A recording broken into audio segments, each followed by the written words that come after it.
और अब तुम देख ही रही हो कि हम फिर से मिले, अपना वचन, अपना कर्तव्य, अपना मंतव्य पूर्ण करने के लिए। और ये केवल स्वप्न था, है ना? हाँ सखी, स्वप्न तो मात्र स्वप्न ही होता है।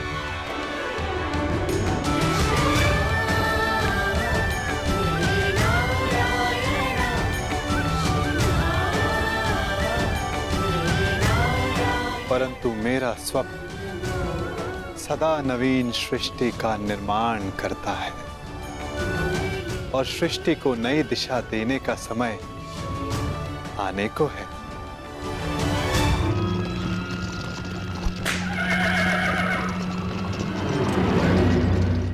अच्छा सखा, ये तो बताओ कि स्वयंवर की शर्त क्या होगी? आपने कहा था कि कुछ ऐसा होगा जो असाध्य प्रतीत होगा। हाँ, अधिकतर के लिए असंभव, परंतु कदाचित कोई एक ऐसा होगा जिसके लिए ये साध्य होगा। तो आपने कुछ ऐसी शर्त रखी है जिसे केवल अर्जुन ही पूर्ण कर सके, है ना? कदाचित ऐसा ही हो। अंधकार को सूर्य ही मिटा सकता है ना सखी? ना जाने क्यों कभी कभी ऐसा लगता है कि कदाचित अर्जुन जीवित हो, और यदि वो जीवित हुआ तो वो इस स्वयंवर में प्रस्तुत होगा ना सखा? कदाचित ऐसा ही हो। यदि अर्जुन उन प्रत्याशियों के मध्य उपस्थित हुआ तो क्या होगा? यदि उसने स्वयंवर की शर्त पूरी कर दी तो कितना आनंद आएगा ना?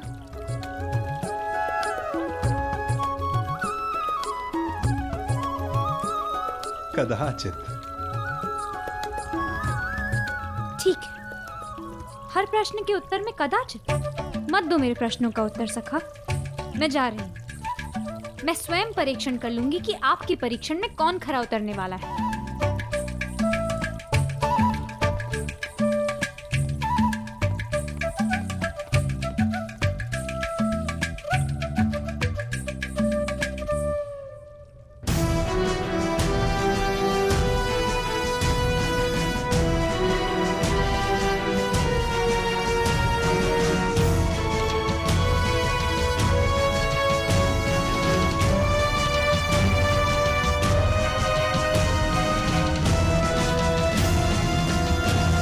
परीक्षण तो तुम्हें ही करना है सखी, परंतु निर्णय तुम मेरे बिना नहीं कर पाओगी।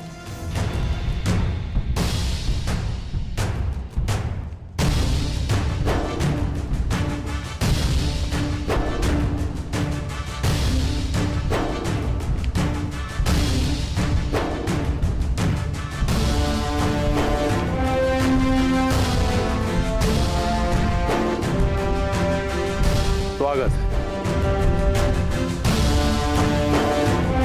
पांचाल नरेश हस्तिनापुर के युवराज का स्वागत करता है। आपके स्वागत में चुनौती है पांचाल नरेश, परंतु आपका स्वागत मैं स्वीकार करता हूं। आओ कर।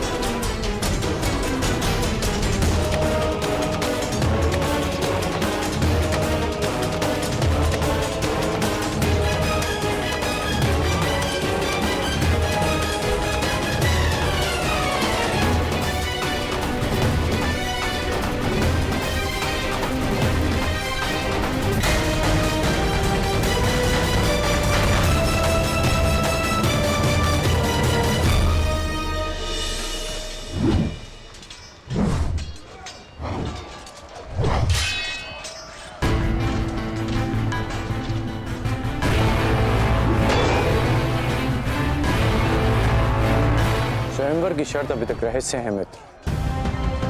तुम देख रहे हो कि हर योद्धा अपने अपने कौशल का अभ्यास कर रहा है, क्योंकि कोई नहीं जानता कि वासुदेव ने क्या सोचा है।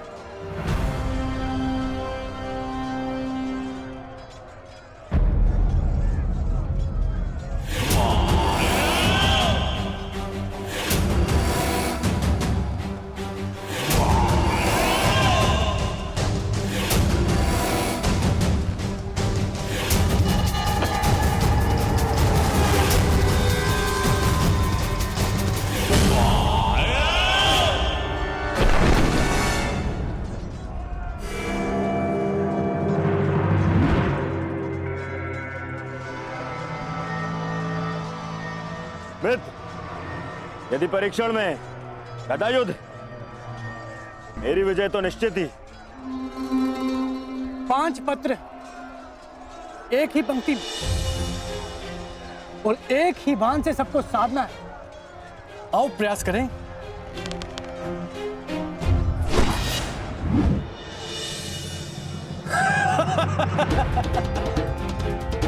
तुमसे तो एक भी लक्ष्य नहीं साधा गया प्रयागराज। तुम तो अपना धनुष ही उठा लो, वही पर्याप्त है काशी नरेश।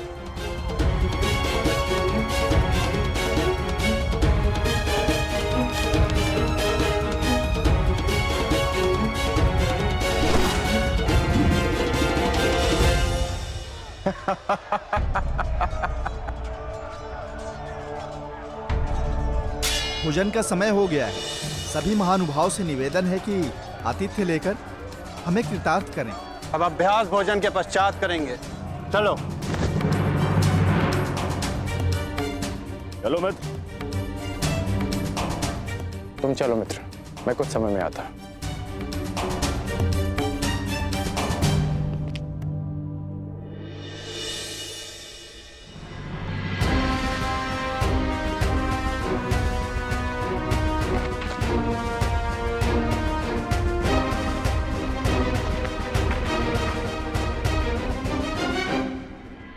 परीक्षण का उपक्रम संपन्न हुआ देवी। अब आप बाहर आ सकती हैं।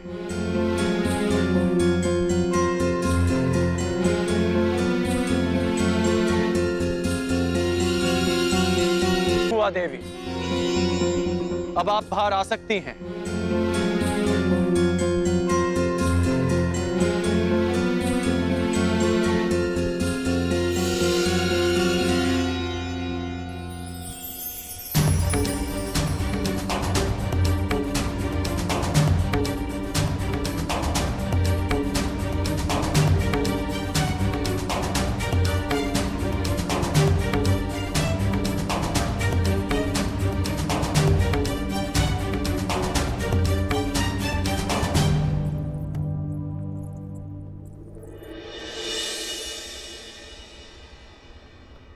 ये राजभवन आप ही का है, फिर इस तरह छिपकर देखने का कोई विशेष कारण याज्ञ सैनी?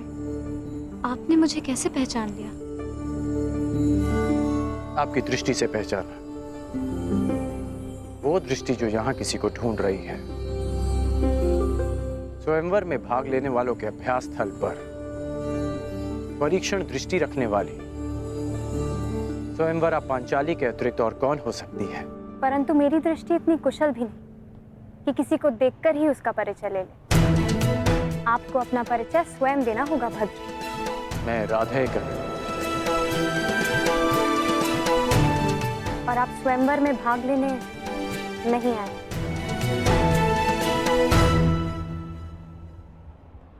आपको कैसे पता?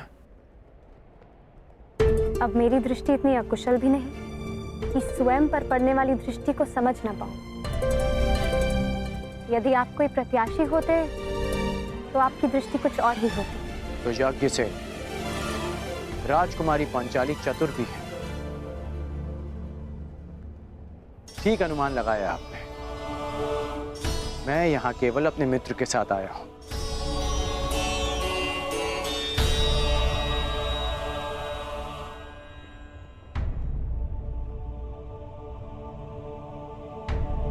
और आपके मित्र कौन हैं? युवराज दुर्योधन, ये राजसी विधियां और निमंत्रण मेरे लिए नहीं है और ना ही मेरी इनमें रुचि है। मैं राजपुत्र नहीं, भुगत ग्राम का सूत पुत्र हूं। मनुष्य का जन्म महत्वपूर्ण नहीं, यदि कुछ महत्वपूर्ण है तो उसके कर्म। कर्म शब्दों से अधिक श्रेष्ठ माध्यम है मनुष्य और उसकी योग्यता के परिचय का। यदि आपकी सोच ऐसी है तो आपका होने वाला वर योग्य होने के साथ साथ बहुत भाग्यशाली होगा।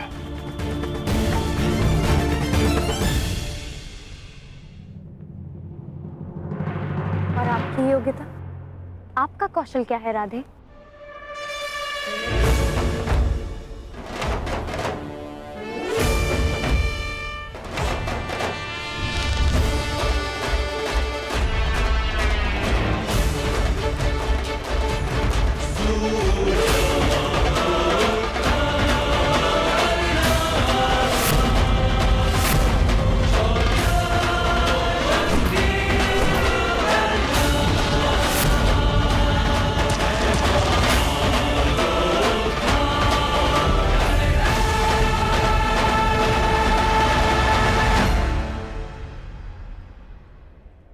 अभी आप ही ने कहा था कि कौशल के परिचय के लिए कर्म शब्दों से अधिक श्रेष्ठ माध्यम है।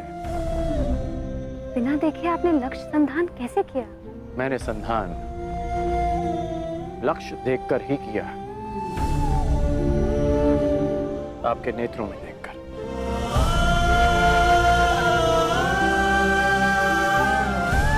प्रणिपात राजकुमारी।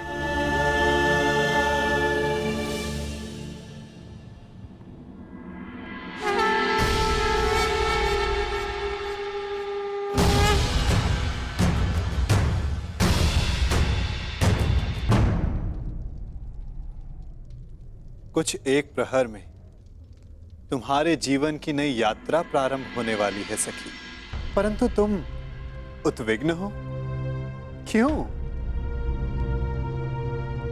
क्योंकि सखा, आपसे मिलने से पूर्व मैं अपनी नियति को जानना चाहती थी, परंतु आपसे मिलने के पश्चात मुझे ये विश्वास हो गया कि जो नियति ने निश्चित किया है वो अवश्य होगा। निसंदेह। यदि मैं अर्जुन की भार्या बनने इस संसार में आई थी तो फिर मैं जीवित क्यों हूं? यदि अर्जुन ही जीवित नहीं। तुम्हारा प्रश्न उत्तम है सखी, परंतु उत्तर नियति के पास है। और तुम्हें क्या प्रतीत होता है? अर्जुन जीवित है? तुम्हें क्या प्रतीत होता है? अर्जुन जीवित है?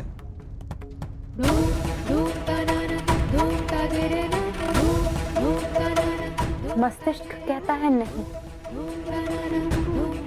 और मेरा हृदय कहता है हाँ। कुछ अजीब सा है मेरे भीतर, एक अज्ञात आभास जो कह रहा है कि मैं अर्जुन से अवश्य मिलूंगी। कभी कभी अज्ञात ज्ञात से अधिक शक्तिशाली होता है पांचाली। कदाचित जो हमें अज्ञात हो, नियति को वो ज्ञात हो, परंतु कभी कभी ज्ञात अज्ञात से अधिक महत्वपूर्ण होता है हमारा चयन। जैसे इस स्वयंवर में महत्वपूर्ण है तुम्हारा चयन। वाह वासुदेव, आपने मेरे स्वयंवर की शर्त रखी जिसे पूर्ण आकार देने वाला मेरा वर होगा, तो मेरा चयन तो स्वतः समाप्त हो गया ना? नहीं सके, जो शर्त पूरी करेगा उसका वर्ण तुम कर सकती हो, परंतु ये तुम्हारा अधिकार है कि किस वर को तुम नहीं चुनती हो।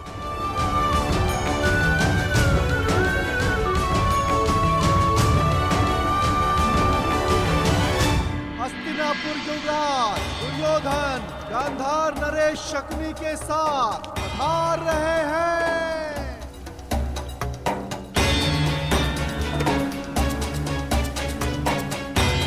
अब प्रवेश कर रहे हैं भद्र नरेश शल्य।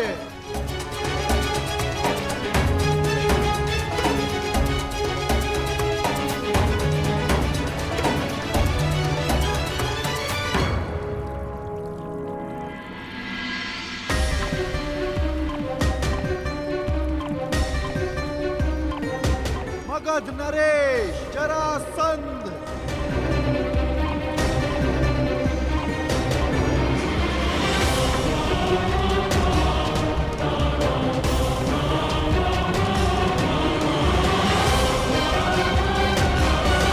आप यहाँ अतिथि हैं मगध नरेश, इस स्वयंवर के प्रत्याशी, और मैं यहाँ स्वागत करता हूं। अब आप पर निर्भर करता है कि आप अतिथि की भांति मिलना चाहते हैं या हमारे मिलन के इतिहास का 19वां अध्याय रचना चाहते हैं।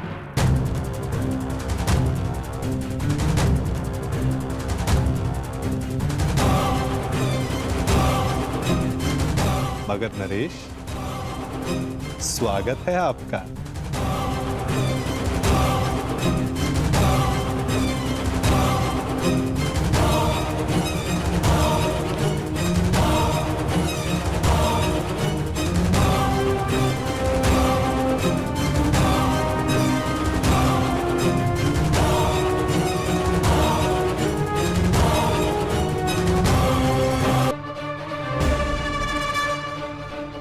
आप यहाँ अतिथि हैं मगध नरेश, और मैं यहाँ स्वागत करता हूँ। अब आप पर निर्भर करता है कि आप अतिथि की भांति मिलना चाहते हैं या हमारे मिलन के इतिहास का 19वां अध्याय रचना चाहते हैं।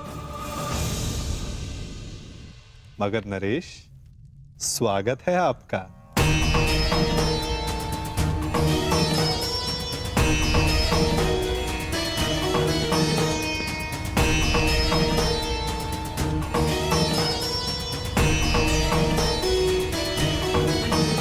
देख रहे हो मेरे होने वाले सम्राट, ये नटखट कैसे चटपट बोले जा रहा है?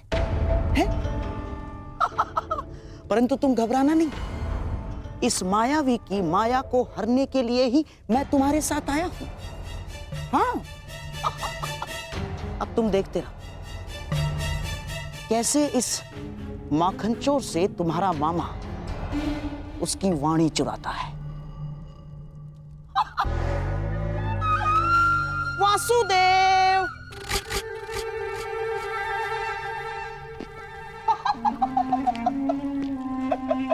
अरे गांधार नरेश, कैसे हैं आप? और ये क्या हाल बना लिया आपने अपना? मुझे आज भी स्मरण है, एक समय आप संपूर्ण आर्यव्रत के सबसे सुंदर, सबसे सुशोभित पुरुषों में से एक थे। और अब मुझे अपने नेत्रों पर विश्वास ही नहीं हो रहा। भ्राता दुर्योधन, मित्र कर्ण, यहां आओ, शीघ्र आओ।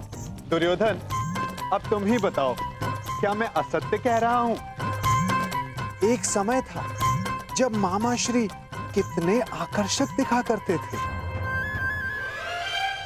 कमल समान नयन, हृष्ट पुष्ट शरीर, शीतल वाणी, मधुर मुस्कान। परंतु अब सब बदला सा लग रहा है। कभी कभी लगाई गई किसी अग्नि का ताप मनुष्य के मुख को झुलसा देता है।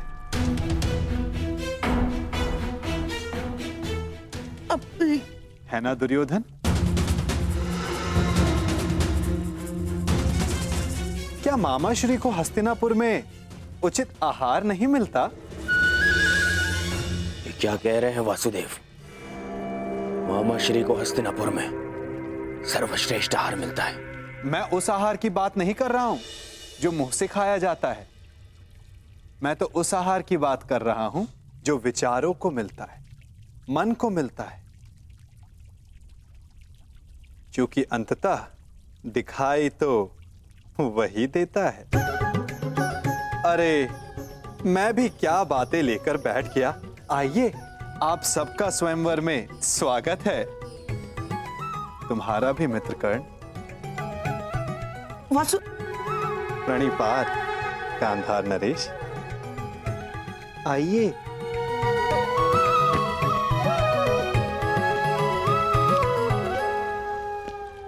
तुम मेरे साथ आओ राधे। बहुत समय हो गया, सोचा तुमसे पूछ लूं कि सब कुशल मंगल है या नहीं। कितना महान चिंतक शकुनी, परंतु उतना ही लक्ष्यहीन। जैसे एक महान ब्रह्मास्त्र अपना मार्ग भूल गया हो कर्ण। जब तक अग्नि वश में होती मनुष्य को भोजन देती, यदि अग्नि वश से बाहर हो जाए तो मनुष्य का भोज कर लेती है ना कर्ण?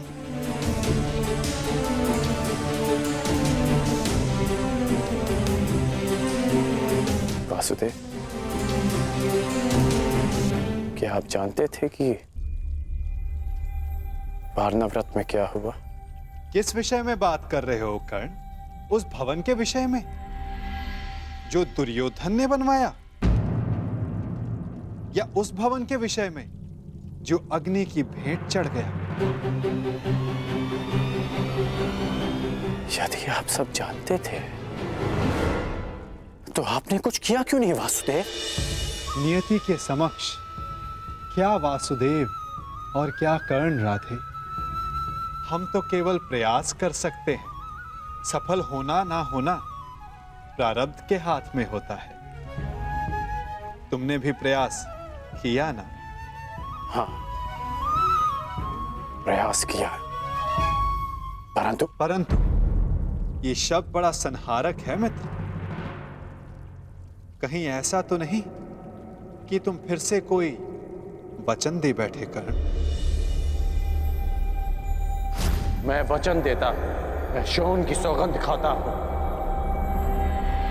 कि मैं अपने मित्र को अकेला नहीं छोड़ूंगा।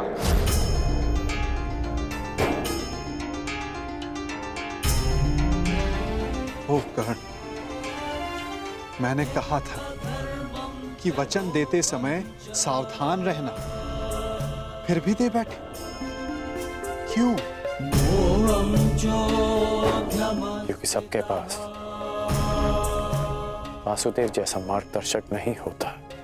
और कुछ लोगों के पास तो शकुनी जैसे पथभ्रष्टक होते हैं। इसलिए मैंने अपने मित्र का साथ दिया और उसे वचन भी। यदि धनुष मध्य में से कच्चा हो तो धनुधर को घायल कर सकता है। योद्धा का खड़ग शत्रु के आक्रमण को रोक सकता है, परंतु समय के बवंडर को नहीं। कहीं ऐसा ना हो कि तुम एक असफल योद्धा सिद्ध हो जाओ कर्ण। योद्धा का धर्म युद्ध है, फिर वो उस युद्ध में सफल हो या असफल। और आप भूल रहे हैं वासुदेव कि मैंने पंख के स्थान पर पाषाण खंड होना चुना है। और मैंने क्या कहा था कि हमारा चयन ही हमारा भविष्य निर्धारित करता है कर्ण। स्मरण है? आपने मुझे यह स्मरण करवाने के लिए रोका है? नहीं, मैंने तुम्हें रोका है एक मंत्रणा देने के लिए कर्ण, कि स्वयंवर में तुम प्रतिभागी मत बनना। स्वयंवर में भाग लेने की मेरी कोई मंशा नहीं। तो फिर मुझे वचन दो कि चाहे जो भी, तुम स्वयंवर में भाग नहीं लोगे। आप ऐसा क्यों कह रहे हैं?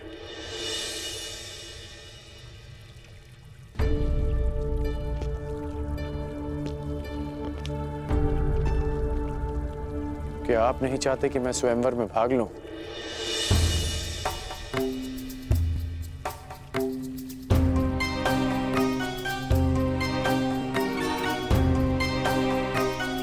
कहीं ऐसा तो नहीं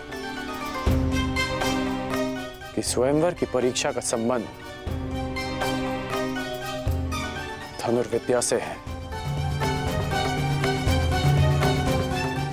आपके मौन में आपकी सहमति दिख रही है वासुदेव।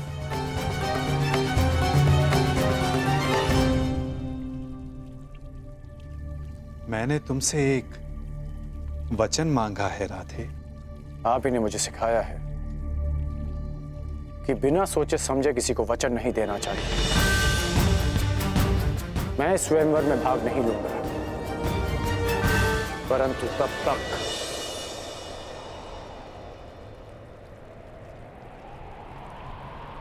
जब तक यह स्वयंवर न्यायपूर्वक चलेगा और मेरे मित्र दुर्योधन के साथ कोई अन्याय नहीं होगा। परंतु अन्याय हुआ तो ना मैं अपने धनुष को रोक पाऊंगा और ना ही मेरे बाण मौन रहेंगे।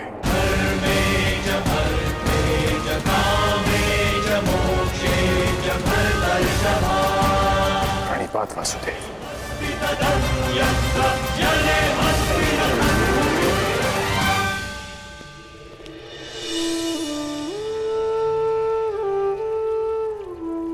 कदाचित तुमने ये विचार दुर्योधन को वचन देने से पूर्व किया होता तो भविष्य कुछ और होता मित्र।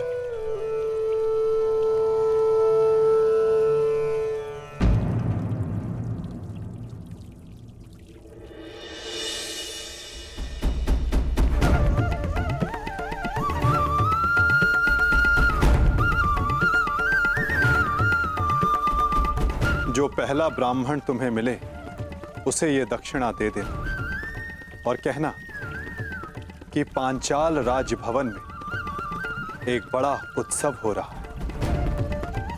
जाओ।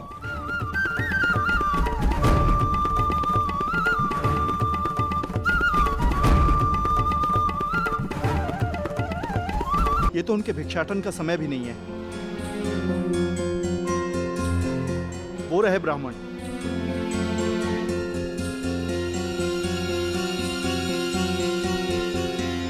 प्रणिपात ब्राह्मण देव। यह आपके लिए ब्राह्मण देव। एक संदेश भी है। राजमहल में एक बड़ा समारोह है और एक बड़ा भोज। अब पधारिएगा अवश्य। प्रणिपात।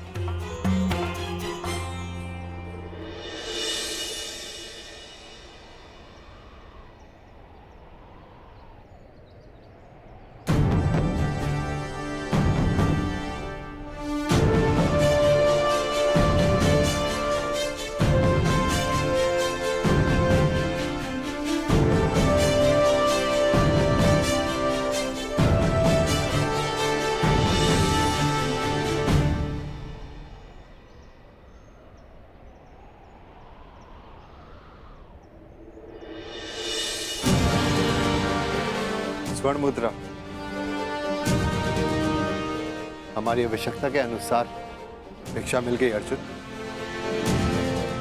चलो अब घर चलें। परंतु भ्राताश्री, मुझे लगता है कि हमें राजप्रसाद चलना चाहिए। कदाचित कई माह तक की हमारी आवश्यकता पूर्ण हो जाए।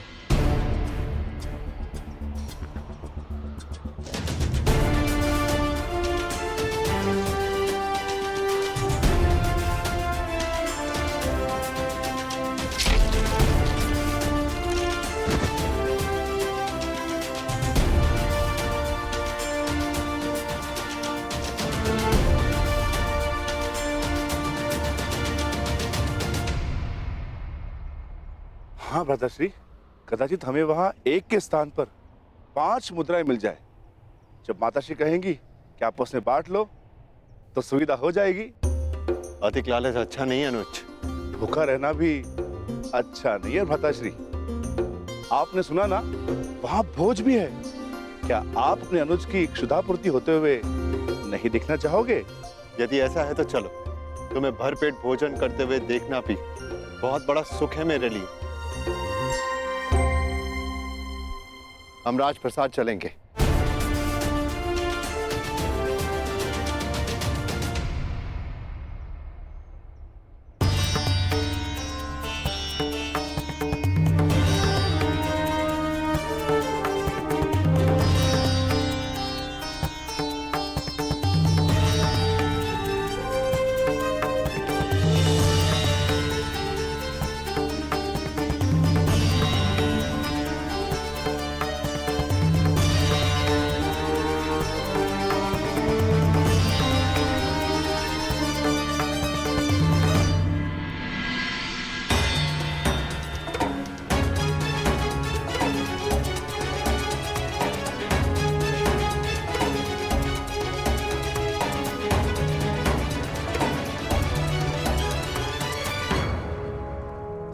आमंत्रित अतिथियों का पांचाल में हार्दिक स्वागत। आप सभी यहाँ मेरी पुत्री याज्ञसेनी के स्वयंवर में भाग लेने के लिए पधारे। इसलिए मेरा भी यह कर्तव्य बनता है कि मैं स्वयंवर से आपका परिचय करवा दूं। मंडप के मध्य में वो जो स्थान आप देख रहे हैं, जो इस क्षण यव्यानिका से ढका हुआ है, वही वो परीक्षण है जिसमें सफल होने वाला प्रत्याशी मेरी पुत्री से विवाह कर सके। परंतु निश्चित रूप से यह परीक्षण सरल नहीं होगा।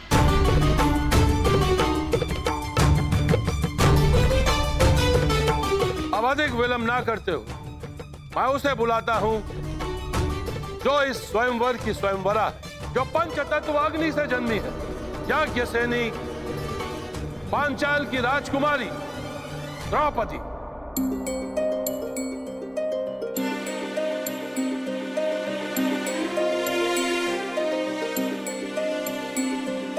कुमारी चापि पांचाली वेदी मध्यात् समुत्थिता सुभागा दर्शनीयांगी स्वसीताया तलोचना।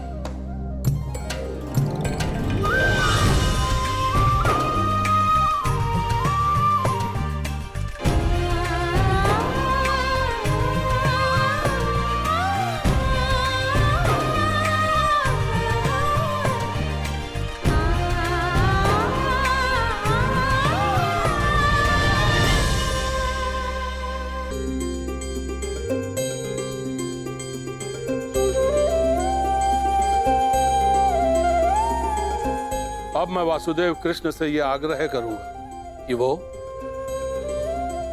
स्वयंवर में होने वाले अद्वितीय परीक्षण का परिचय प्रत्याशियों से करवाएं।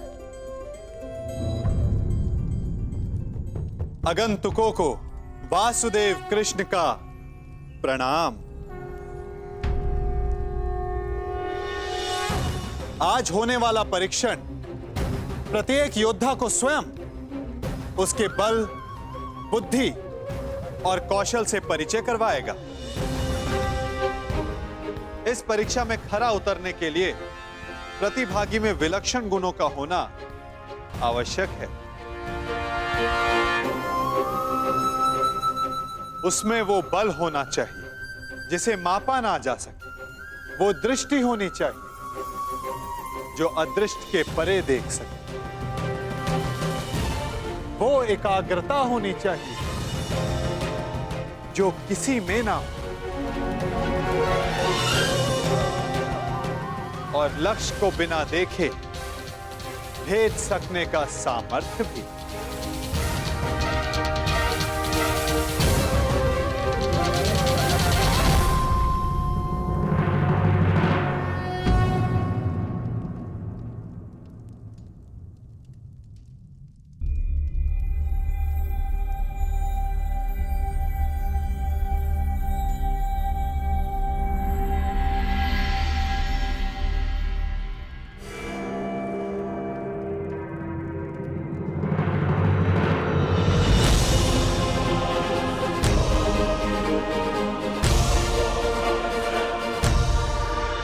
मुझे वचन दो कि चाहे जो भी हो, तुम स्वयंवर में भाग नहीं लोगे।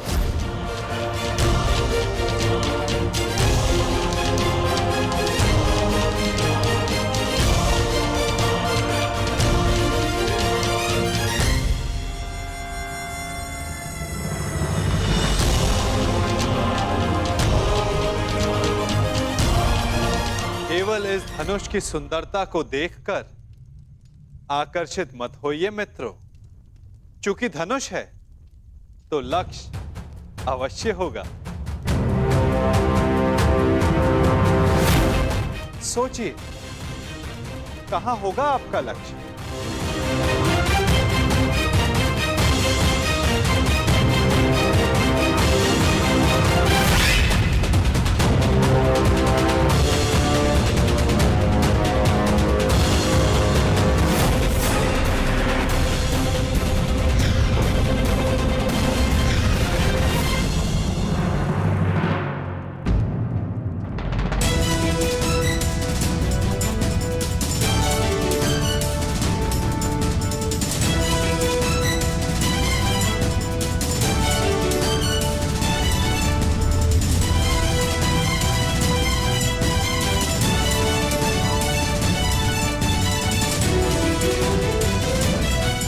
इस आकाश यंत्र में स्थित मीन की आंख आप सबका लक्ष्य है मित्रों।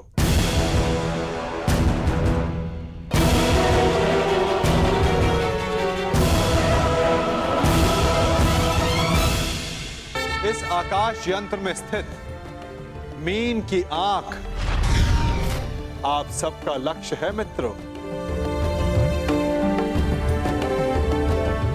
संसार के सर्वाधिक शूरवीर और बलशाली यहां उपस्थित हैं, परंतु प्रश्न यह है कि आप में से इस जल प्रतिबिंब को देखकर मीन की आंख का लक्ष्य कौन भेद सकेगा?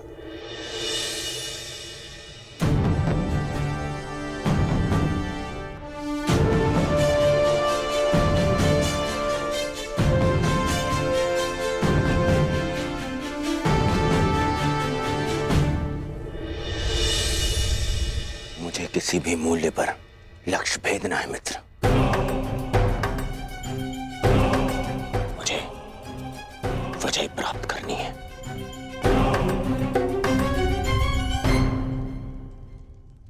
अब मैं क्रम से वीरों का नाम पुकारकर उन्हें परीक्षण के लिए आमंत्रित करूंगा। सर्वप्रथम भद्रराज शल्य।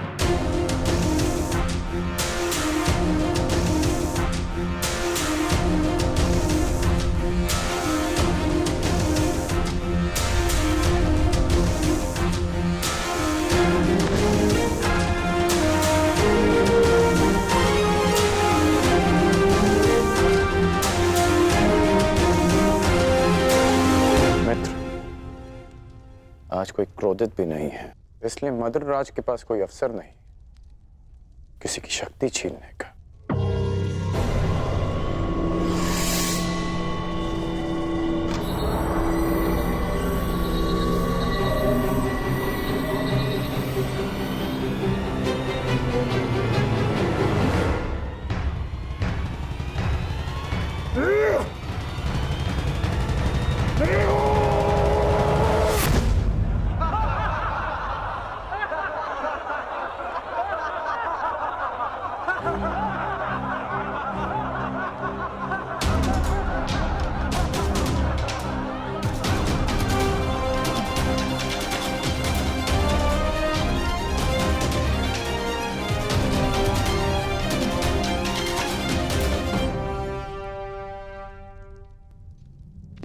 अगले प्रत्याशी काशीराज।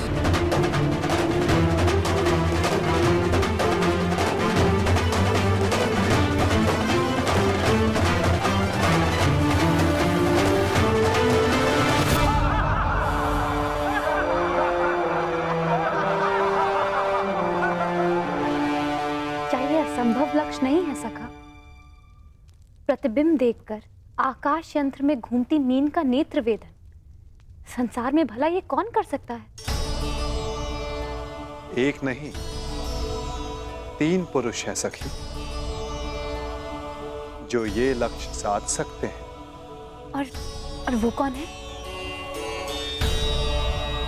वीर स्त्री का आभूषण होता है सखी। धैर्य रखो, प्रश्न उठा है तो उत्तर भी प्रस्तुत होगा। 3 पुरुष ये लक्ष्य साध सकते हैं सखी। इस सभा में 2 उपस्थित हैं और तीसरा प्रवेश करने वाला है।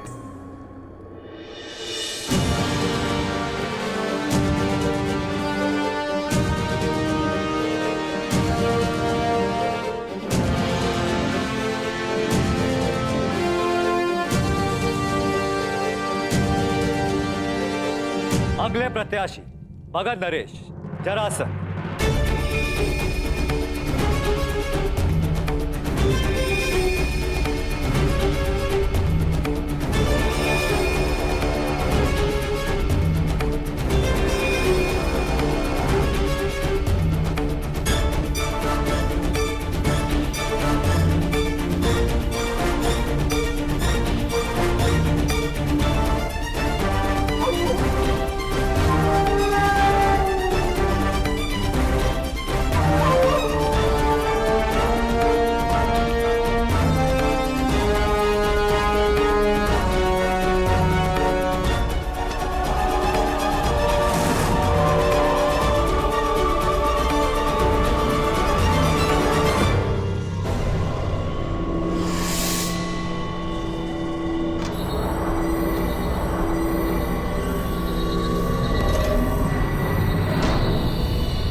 चलिए सखा, कम से कम ये विश्वास तो हुआ कि ये धनुष उठाया जा सकता है। वैसे सखा, क्या अर्जुन भी ये धनुष उठा सकते हैं?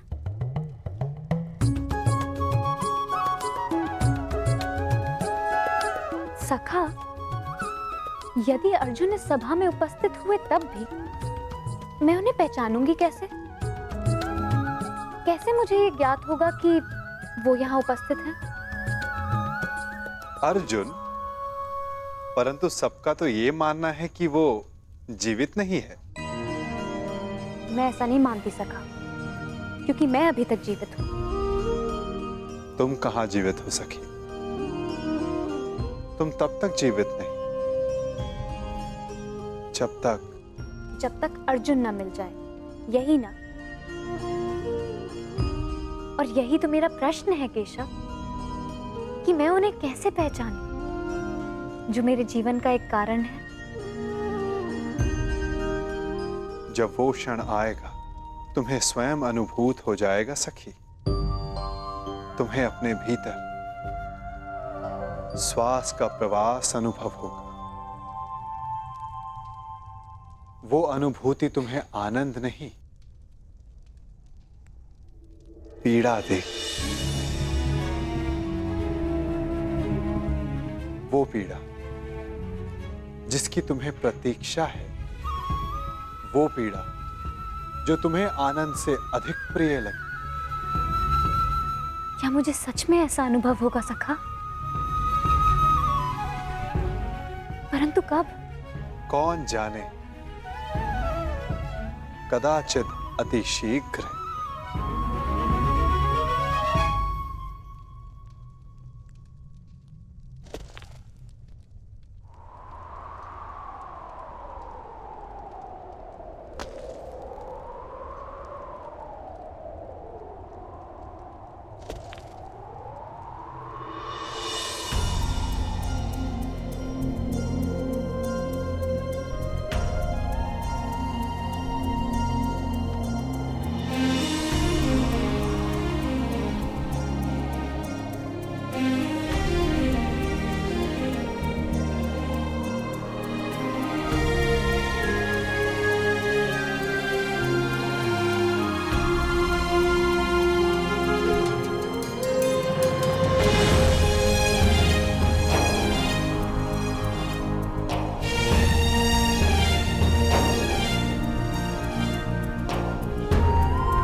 हुआ? सखा, मैंने कुछ अनुभव किया।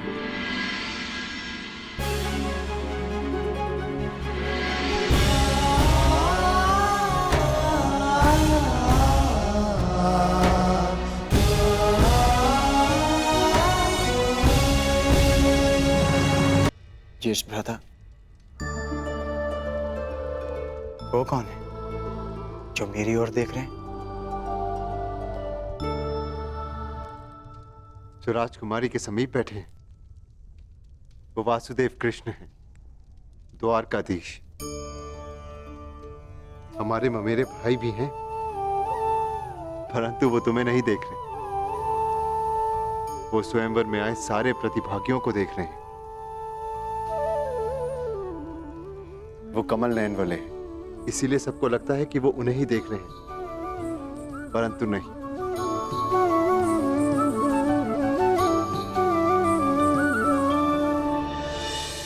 और अब मैं आमंत्रित करता हूं अंतिम प्रत्याशी,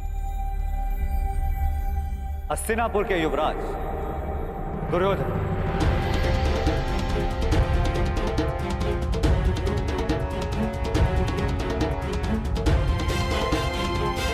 अंतिम?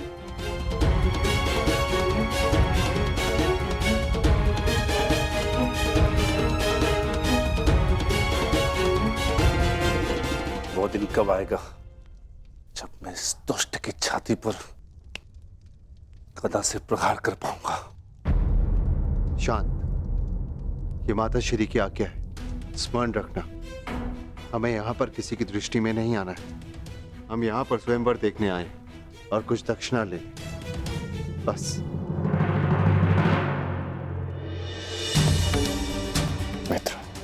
मित्र, मैं जानता हूं कि तुम ये धनुष उठा सकते हो, परंतु स्मरण रहे कि तुम अपने पांव के मध्य तनिक दूरी बनाए रखना, ताकि तुम धनुष का बोझ संभाल सको। धनुष का एक भाग भूमि पर रखना, ताकि प्रत्यंचा चढ़ाते समय धनुष तुम्हारे हाथ से छूटे ना।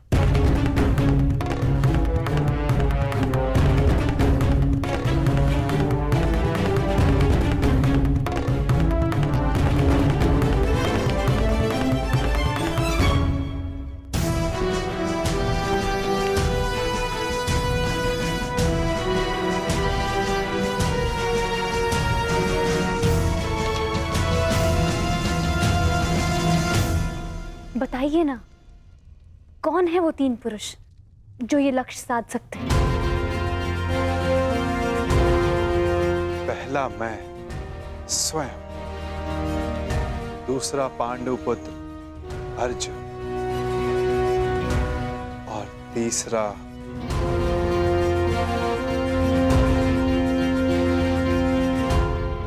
मैं राधेकर। मैंने संधान लक्ष्य देखकर ही किया, आपके नेत्रों में देखकर। कदाचित तीसरे वीर के लिए मैं आपका संकेत समझ गई हूं सखा।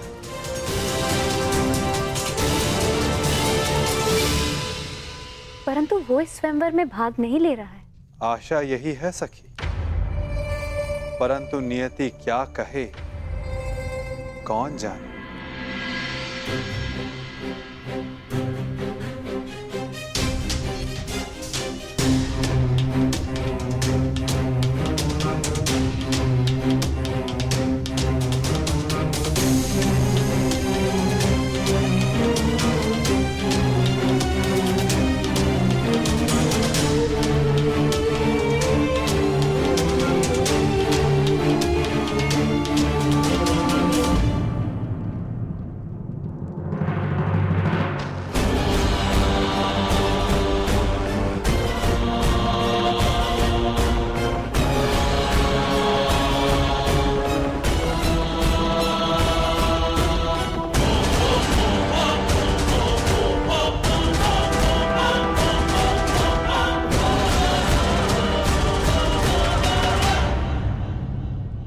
अपने पांव स्थिर रखना मित्र।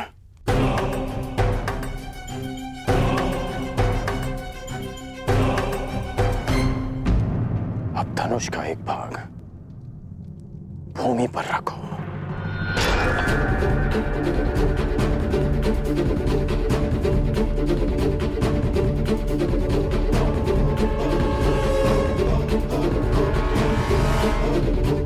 बल लगाकर धनुष को मोड़ो।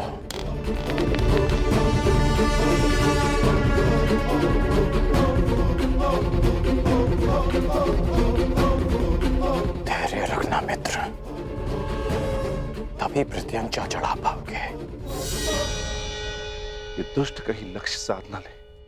नहीं भ्राताश्री, उसकी पकड़ दुर्बल है और प्रत्यंचा तेलीय है, दुर्योधन के हाथ से फिसल जाएगी।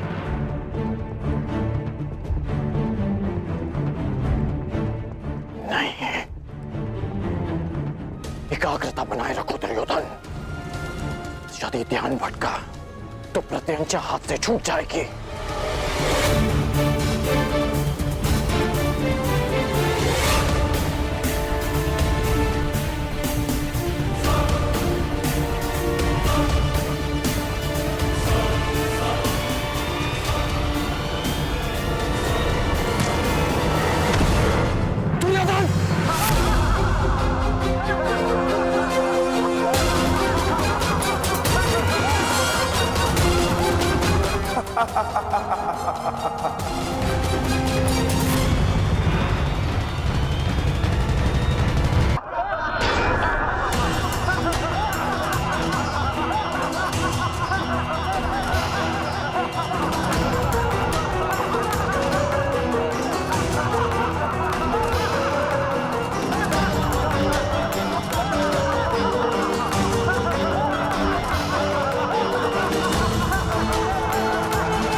बस, क्या यही है संसार के सर्वश्रेष्ठ योद्धा? क्या इसी क्षमता के बल पर मेरी पुत्री का वरण करने आए थे आप लोग? प्रतीत होता है गुरुओं में अब वो क्षमता ही नहीं रही जो अपने शिष्यों को युद्ध कौशल सिखा सके।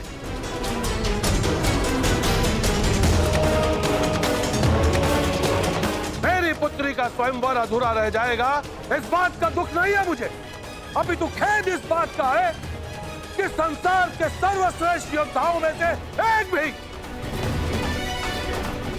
एक भी योद्धा ऐसा नहीं है जो इस परीक्षण में सफल हो सके। महाबली मानकर आप लोग अपने आप से छल कर रहे हो। खेलिए पंचाल राज।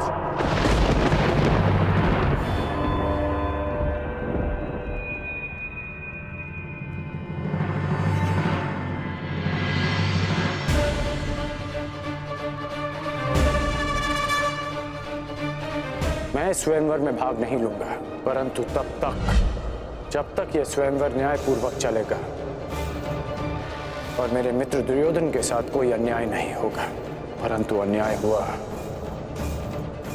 तो ना मैं अपने धनुष को रोक पाऊंगा और ना ही मेरे बाण मौन रहेंगे।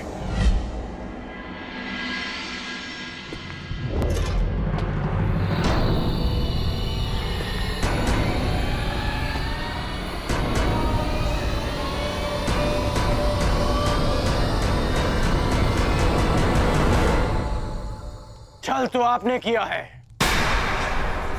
यदि आपको अपनी पुत्री के लिए एक धनुर्धारी चाहिए था तो शेष योद्धाओं को यहां बुलाकर अपमानित करने का छल क्यों किया आपने?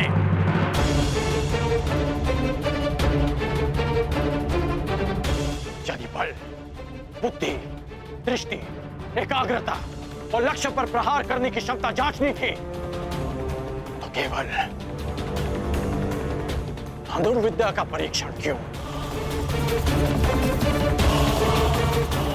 खड़क युद्ध क्यों नहीं? गदा कौशल क्यों नहीं? आप वसुदेव कृष्ण के परीक्षण पर संदेह कर रहे हैं। आप इन पर पक्षपात का आरोप लगा रहे हैं भद्र पुरुष। हाँ,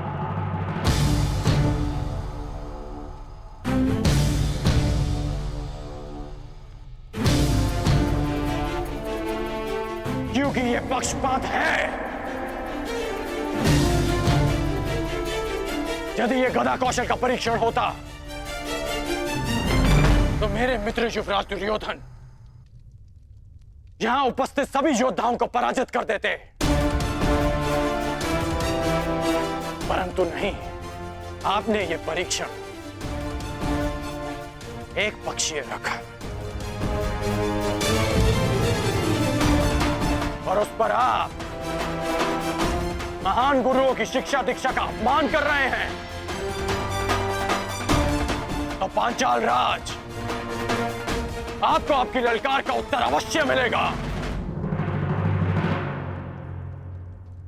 एक शिष्य अपने गुरु के मान के लिए आपकी ललकार स्वीकार करता है।